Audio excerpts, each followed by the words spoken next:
Bonjour et bienvenue dans la météo du Dogecoin. Euh, le futur. Euh, on va parler du Dogecoin pour les VIP. On a des documents là-dessus que j'avais recueillis en 2017, notamment les confessions d'une whale, comment il s'utilise le Dogecoin.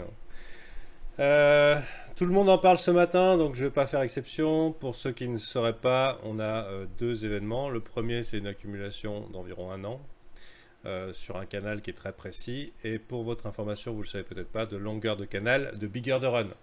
Donc il y en a globalement dans le capot. Après, pour acheter comme ça ligne de verticale, personnellement, je ne le ferai pas. Et je vais donner un petit peu un plan d'action pour ceux qui ont envie de FOMO dans le Dogecoin. Donc ce qui s'est passé, donc ça c'est la news entre guillemets, c'est vous savez que peut-être qu'il y a beaucoup de jeunes qui sont sur TikTok et qui sont tous les rois du trading parce que la question est vite répondue. Et ils ont acheté par exemple, ils ont fait des pump and dump sur des trucs comme Hertz qui était en faillite, ce genre de trucs parce qu'ils se donnent le mot, ils achètent des trucs qui coûtent pas cher et puis après ça pump et puis voilà. Et il se trouve que ce matin, enfin cette nuit, il y en a eu un qui a dit la bonne idée, bah dis donc, si tout le monde met 25 balles dans le Dogecoin, bah on va être riche parce que à la fin vous vous retrouvez avec 10 000. Alors c'est pas le conseil que je vous donne ici, mais la vidéo est là en fait. Techniquement c'est ça vaut rien, on est 800 millions sur TikTok, on met 25 balles et puis à la fin vous aurez 10 000. Voilà. Et disons que la mayonnaise a pris d'abord parce que je suis pas sûr que ça vienne de TikTok, la mayonnaise a pris, puisque de toute façon on avait vraiment une zone d'accumulation. Le... Celle-là est fabuleuse. Before XRP, after XRP. Euh, euh, la mayonnaise a pris, donc là on voit how to buy Dogecoin, mais aussi parce que la plupart des gens qui sont dans le monde de la crypto ont du Doge dans leur portfolio. Donc forcément ils en parlent depuis le temps qu'ils attendent désespérément cette pump. La bonne nouvelle c'est que on dit chez les initiés qu'il n'y a pas de halte saison sans pump de Doge. Donc voilà. Et je verrai avec les VIP la notion de halte dégénérescent et halte cyclique. Vous avez déjà des indices sur le mot. Voilà. Et si vous voulez rejoindre l'autre partie, l'envers du décor, les liens sont en descriptif de la vidéo. On va passer sur le Bitcoin. Donc rien de neuf par rapport à hier, puisqu'on n'a pas bougé. Ça tombait bien puisqu'on avait pris les profits la veille. Et en général, je ne fais rien quand j'ai pris des profits. Pourquoi? Pour m'habituer au nouveau compte. Comme ça, j'ai moins envie de rendre l'argent et il est moins frais dans ma tête. Et puis ça évite de faire des conneries et puis ensuite de souffrir psychologiquement parce que tu rends la veille l'argent que tu as gagné la veille. Donc personnellement, j'avais raidé la pump ETH pendant que le Bitcoin faisait des signes bullish et qu'on avait un signal bullish il y a 2 jours. Hier, ça a été une zone de consolidation. Les techniques sont pas mal, les indicateurs techniques sont pas mal, mais pour l'instant, on est encore dans la zone du neutre absolu, voire danger. Vous voyez un peu cette, cette trendline ici, il faudrait qu'on passe de l'autre côté quand même. On a la structure, on a le momentum, l'allocation est pas dégueulasse, on est plutôt vers le bas du range, mais putain, ça fait 3 fois qu'à chaque fois qu'on va taquiner cette trendline, on se prend des gros stabs dans la gueule. Quand je dis des stabs, c'est des coups de couteau. Donc pour l'instant, c'est neutre. Ben, ça tombe bien parce que les environnements neutres, c'est pas mal pour les alts.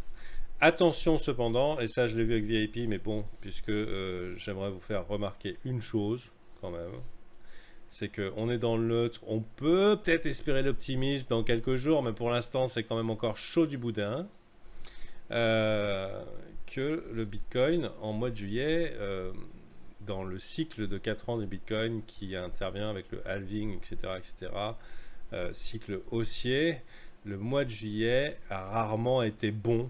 Donc, vous reconnaîtrez ici un graphique particulièrement similaire, redondant, possible. Donc là, on n'est pas du tout dans les mêmes conditions de marché, le sentiment n'est pas le même non plus. J'imagine qu'ici, le sentiment devait être extrêmement euphorique et actuellement, on est dans un sentiment de peur et d'incertitude. Donc ça peut ne pas se passer comme ça, mais généralement, ça fait 9 ans que le Bitcoin, le mois de juillet, mois d'août, c'est pas top, donc faites gaffe. On connaît ce pattern, ça ressemble étrangement à ce qu'on a sous les yeux. Et en 2016, c'était pas top non plus, un pattern relativement similaire, le push de printemps, consolidation, et malheureusement, vous voyez, en juillet, ça a l'air bullish, et donc prudence, prudence.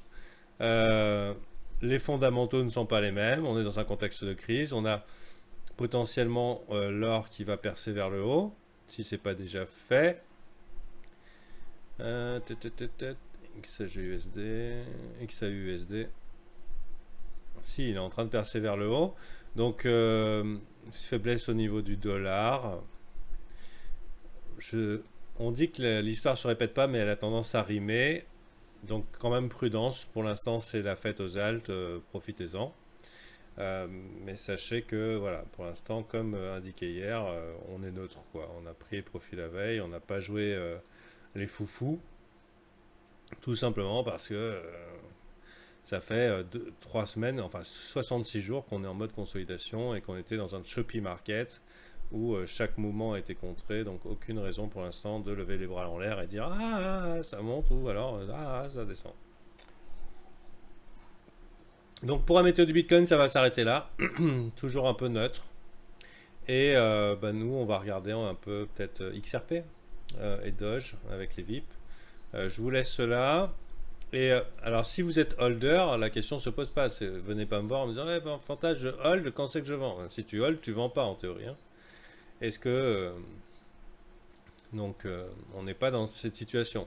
Là, moi, je pars une situation de day trading, puisque ça fait 66 jours que le prix n'a rien fait. Hein. Donc, la question, c'est est-ce qu'on va monter ou on va descendre dans la journée? Aujourd'hui, là, ça a l'air de vouloir pousser vers le bas, mais on a quand même des altes qui sont en train de signaler des mouvements relativement intéressants, notamment XRP, ça fait longtemps qu'il n'était pas sorti de l'ombre.